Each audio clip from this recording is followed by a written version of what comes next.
કેમ છો? મજામાં?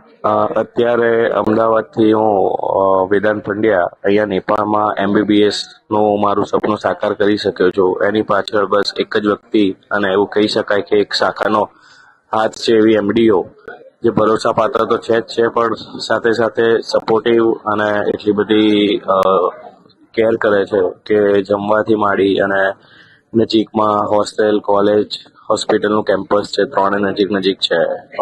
OPD છે, આ છે, તે છે, પ્રેક્ટિકલના ક્લાસ રેગ્યુલર લેવાય છે. ઇવન નેપાળની one of the best college એવી કહી શકાય, કિસ્ત મેડિકલ કોલેજ, એવામાં મારું એડમિશન લેવાનું સપનું સાકાર થયું છે. અને આજે મને આ એડમિશન લેવાથી ખરેખર એટલો મોટો લાભ થયો છે કે આ એક કોલેજ જે છે નેપાળની ખરેખર એટલી પ્રખ્યાત કોલેજ છે કે જ્યાં આગળ પ્રેક્ટિકલથી, થિયરીથી માંડી અને અહીંયા ઘણા બધા પેશન્ટ આવે છે ડેલી OPDમાં.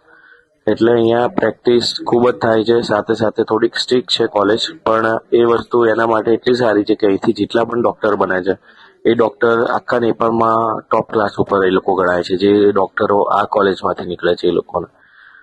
તેમજ હમણાં વચ્ચે મયુર સર કરીને MDOના એક સર છે, આવ્યા હતા અમારી સાથે. તો એમણે અમને કોલેજ અને હોસ્ટેલ બતાવી. હોસ્ટેલમાં રૂમો એલોટમેન્ટ કર્યા. અમને જે રૂમ ગમતો હતો, થોડો સ્પેસિયસ હતો, એવો રૂમ અમને આપ્યો. તેમજ બજારમાંથી નાની મોટી વસ્તુઓથી માંડી અને ચાદર ઓશિકા જેવી નાની મોટી ઘર વખરીના તે બધું લાવવા માટે પણ એ અમારી સાથે આવ્યા, અમારી હેલ્પ કરી. અને કહેવાય કે એક સર નહીં પણ એક ફ્રેન્ડની જેમ રહ્યા.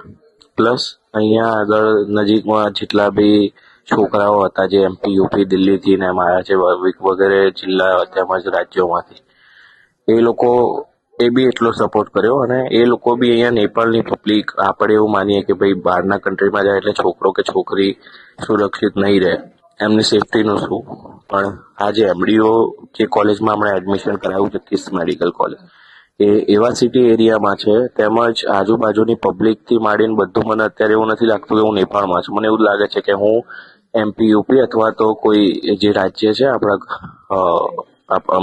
ઇન્ડિયાનું, ત્યાં આગળ છું. ટૂંકમાં MDOનો સાથ સહકાર ખૂબ મળ્યો. MDO એક એવી વસ્તુ કરી બતાવી કે જે ખરેખર કંઈ સહેલી વસ્તુ નથી, ખાલી બોલવાની વસ્તુ છે. બાકી આ વસ્તુ કરતા ઘણા ફાંફા પડી જાય એવી વસ્તુ છે. કેમ કે આટલા બધી કન્ટ્રીમાં અને આટલા બધા દેશોમાં એ કરવું એડમિશન, MBBS, BDS, PMS તેમજ ફિઝિયોથેરાપી, આ તેવા એડમિશન અપાવું. પ્લસ અહીંયા જે સુદીપ સર અને લવ સર, એ કહી શકાય કે અહીં નેપાળનો પાયો છે કોલેજમાં એડમિશન કરતી વખતે. એમનો પણ ઘણો સારો સપોર્ટ મળ્યો. લવ સરનો પણ મળ્યો, સુદીપ સર પણ મળ્યા. સુદીપ સર અને લવ સર અને ત્રીજા એક સુનિલભાઈ, આ ત્રણ સરો બી એવું સારું રાખ્યું. અને અહીંયા કાઉન્સિલિંગ વખતે અમે આવ્યા હતા. હું ત્રીજી વાર નેપાળ આવ્યો છું ફાઇનલ. 2 વખત આવ્યા હતા, ત્રીજી વખત આવ્યો હું. ત્યારે પણ અહીંયા ઇન્ડિયન ફૂડ, ઇન્ડિયન હોટલ, એ બધું જ મેનેજમેન્ટ એમનું હતું અને ઘણું સારું મેનેજમેન્ટ હતું. એટલે આ સાથે હું MDOનો સુદીપ સર અને લવ સરનો ખૂબ ખૂબ આભાર માનીશ કે thank you so much sir, કે આટલી હેલ્પ કરવા બદલ. અને બસ મને અપેક્ષા છે કે આગળ પણ મને કોઈ તકલીફ કેમ પડશે તો MDO અને આ બંને સરો મારા ખડે પગલે મારે બાજુમાં ઊભા હશે. Thank you so much.